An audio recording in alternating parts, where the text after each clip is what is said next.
trillions of dollars of value vanished overnight. So terrified was the American government at what might happen as a consequence of all the people, all the companies, all the pension funds, all the state and local governments who had invested in stocks whose value collapsed, that the government, you remember a man named Greenspan, head of the Federal Reserve at the time, rushed in and took an unprecedented step. They pumped vast amounts of money into the economy, and they dropped the interest rates faster and further than had ever been done before. By the time 9/11 happens, we have an economy that the government is boosting by dramatically lowering interest rates and filling the economy full of money in the hope that the crash of the stock market wouldn't produce a general economic collapse. And in a peculiar way, this policy worked. By making money so cheap, it gave to the American business community and to the American consumer a kind of free ride for 6 or 7 years. Your wages weren't going up. Your company's ability to make money wasn't doing all that well, but you could borrow money from the federal government limitlessly in quantity at a very, very low price. And what industry benefited most from that? The housing industry. It became possible for millions and millions of Americans to buy a house because they could borrow huge amounts of money, pay very little interest, and it produced a housing boom, roughly from the year 2001 to 2007. Houses were built everywhere, and they were paid for by people who didn't have much wealth, but who were now, in a very peculiar way, able to take advantage of the program to cope with the stock market crash by borrowing to buy a house. And it kept the thing alive. But like any palliative that keeps alive a defunct economic situation, when it postpones the day of reckoning, it makes that day much more harsh when it comes.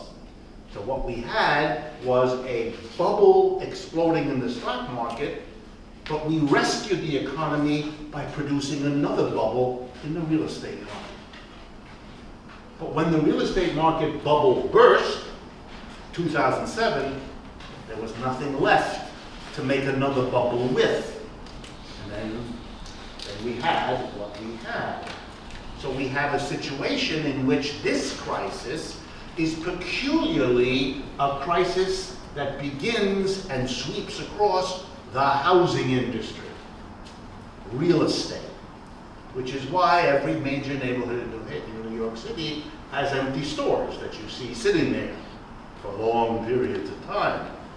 That's why millions of houses are empty in the United States. Homes are empty.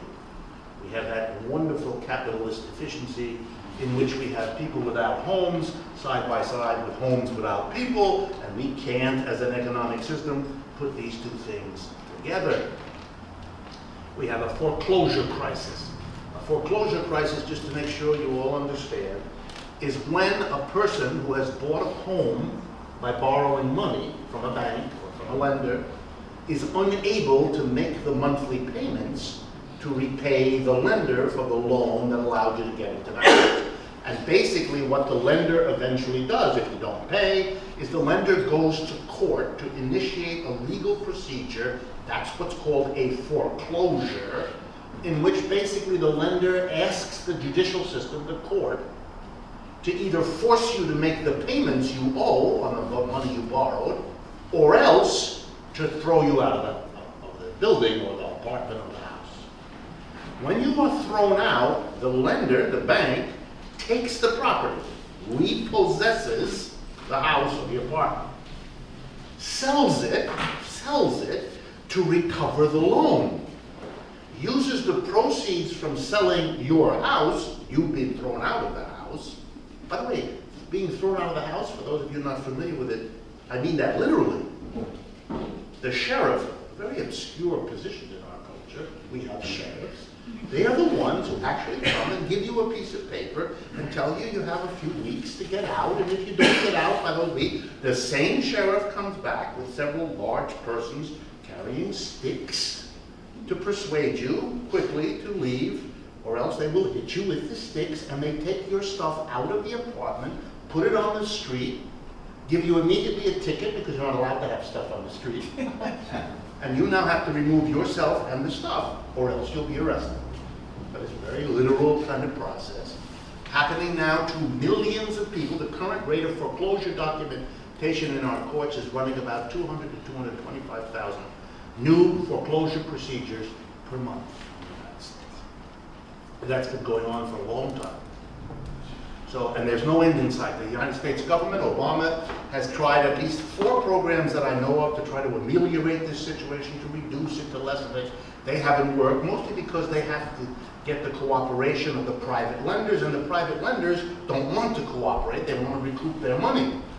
So they are not interested in helping, and so the actual number of people helped, there are some, is a very small fraction of the total number of people that are affected by foreclosure, and consequently that process, the housing market destruction process, is still in full procedure, just like the unemployment is. So nothing could better measure the seriousness of the crisis for the mass of people than unemployment and foreclosures, and those are up and have not gone down. Okay? So we are in a very serious crisis that affects huge numbers of people. A couple of other indices. These are not so well known, but they will become known in the next few weeks. You're familiar, I hope, with how the crisis in housing blew up our economy. Basically, the way this happened was as follows. Clever bankers back in the 1970s here in the United States, working with lawyers, came up with a new gimmick. Up until that time, Americans who wanted to buy a home confronted a fundamental problem. Not enough money.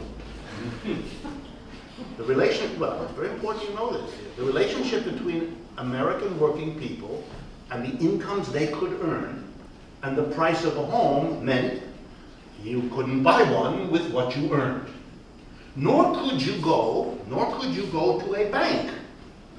Had that been possible, Americans would have done that. They couldn't. And the reason was very simple. No bank in its right mind would lend to an American worker. They didn't make enough money. It was real simple. And they had no collateral.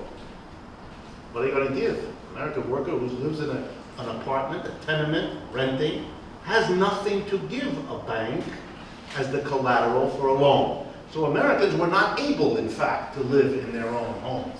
Most Americans were renters, say around the 1910s, 1920s.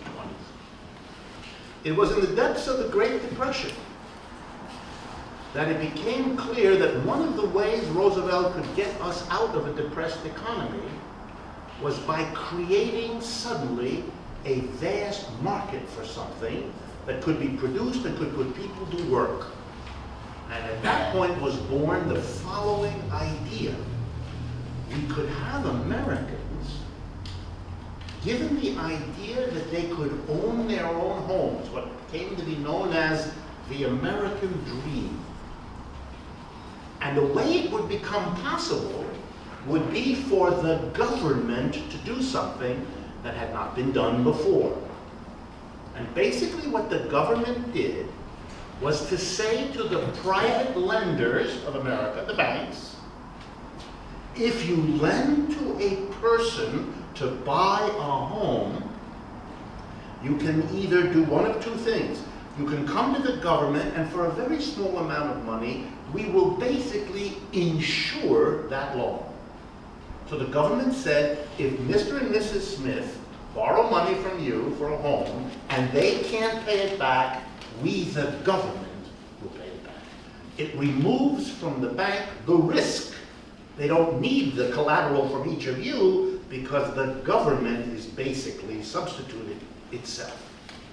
A little later, they developed that in a new way, and they handle it differently. They said to the bank, here's what we'll do. You write the mortgage, you give the loan to the Smiths, And they write a little IOU, I promise for 15 years to pay you every month. And then you, the banker who made the mortgage, you sell that debt, that contract, to the government. And the government actually becomes the lender. The bank now has the money back it lent to you because the government gives it to them, and they can go find another person to do this too, and they make a little bit of money on each one, and it's very lucrative.